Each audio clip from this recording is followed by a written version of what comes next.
अस्सलाम वालेकुम दोस्तों, उम्मीद है तव्हां सभु ॿाहिरि ठीकु हूंदो, शाद हूंदो, आबाद हूंदो, हमेशह अहिड़े तरीक़े सां आबाद हूंदो ऐं तव्हां सभिनी दोस्तनि भाइरनि जे सदिके असांजा भी रब पाक गम परेशानियूं दूरि कंदो। त दोस्तो आउं वञी रहियो आहियां शहर, मूंखे खणणो आहे पंहिंजे दुकान जे लाइ सामान, कोल्ड ड्रिंक आहे, जूस आहिनि, बेकरी जो सामान आहे ऐं थोरो घणो ॿियो बि लाज़मी कमु आहे। आउं वञी रहियो आहियां शहर। तव्हां ॾिसी रहिया आहियो वाजिद अली चन्ना व्लॉग ऐं आउं आहियां वाजिद अली चन्ना। त दोस्तो हीअ आहे असांजो प्यारो शहर जेको तव्हां ॾिसी रहिया आहियो असांजे अॼु व्लॉग में। ऐं अगरि जे तव्हां हैदराबाद कराची विया हूंदव या बैक में कराचीअ खां सखर जी तरफ़ विया हूंदव त हिन हाईवे खां तव्हां लाज़मी क्रॉस कयो हूंदो ऐं तव्हां हे ॾिसो सुञाणियो त ऐं कॉमेंट्स में असांखे ॿुधाइजो त हीअ आख़िर कहिड़ो शहर आहे ऐं कॉमेंट्स में रिप्लाई इंशाअल्लाह ताला मां तव्हांखे लाज़मी ॾींदुमि। त दोस्तो शुरू कयूं था अॼु जो व्लॉग तमामु इंट्रस्टिंग आहे ऐं जेके बि मुंहिंजा नवां दोस्त ॾिसंदड़ आहिनि उन्हनि खे असांजो अर्ज़ु आहे त असांजे चैनल खे सब्सक्राइब लाज़मी कजो ऐं असांजी सपोर्ट लाज़मी कजो। तव्हांजी सपोर्ट जी सख़्तु ज़रूरत आहे ऐं अगरि असांजो अॼु जो वीडियो तव्हांखे पसंदि अचे त लाइक लाज़मी कजो। अगरि का कमी पेशी हुजे त तव्हां कॉमेंट्स करे सघो था।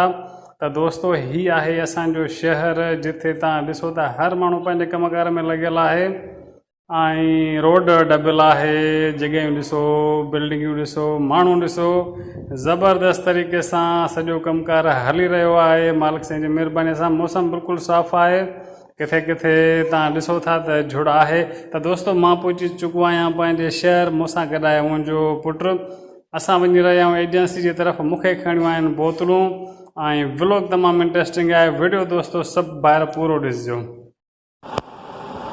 दोस्तो हे खणी आयो आहियां मां सामान जेको मुंहिंजो हुयो होटल आइटम।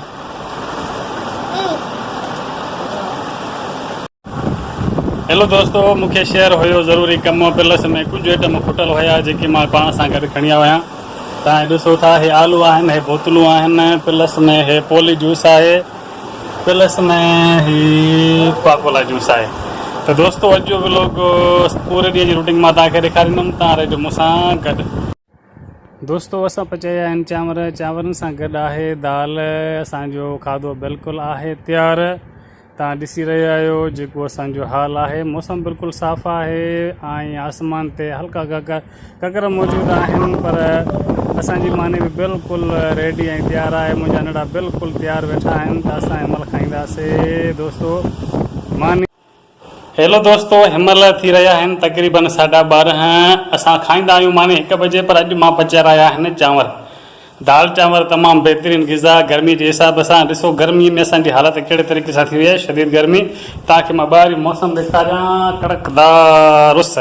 त दोस्तो हीअ आहे असांजा दाल चांवर, हे आहिनि मुंहिंजा नंढड़ा जेके बिल्कुलु रेडी आहिनि। त दोस्तो हिनमहिल असां खाईंदासीं मानी, उन खां बाद में तव्हांखे अॼु वीडियो कंप्लीट ॾिसणो आहे। नवनि दोस्तनि खे बि असांजी रिक्वेस्ट आहे त तव्हांखे चैनल खे सब्सक्राइब करिणो आहे, असांजी सपोर्ट लाज़मी करणी आहे।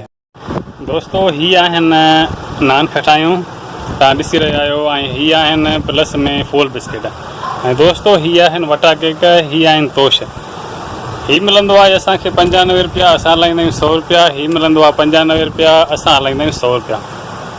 हीअ मिलंदो आहे 48, हलाईंदा आहियूं 50। हीअ मिलंदो आहे 50, असां हलाईंदा आहियूं 50। त दोस्तो हीअ ॾिसो, हीअ आइटम असां ॾे ईंदा आहिनि हफ़्ते में सिर्फ़ु 2 ॾींहं।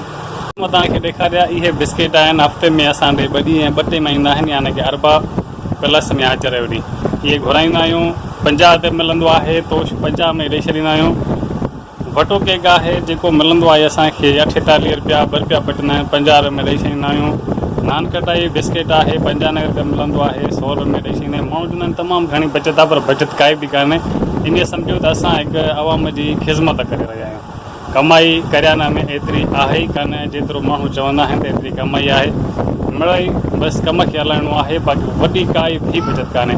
त दोस्तो तव्हां ॾिठो इहो हुयो अॼु जो व्लॉग लंबो थी वेंदो, इन खे कयूं था हिते ई पूरो। इंशाअल्लाह ताला सुभाणे कंहिं नए टॉपिक ते मिलंदासीं। पंहिंजो रखियो तमामु घणो ख़्यालु, मिलंदासीं इंशाअल्लाह ताला नेक्स्ट टाइम। अल्लाह हाफ़िज़, गुड बाय, टेक केयर।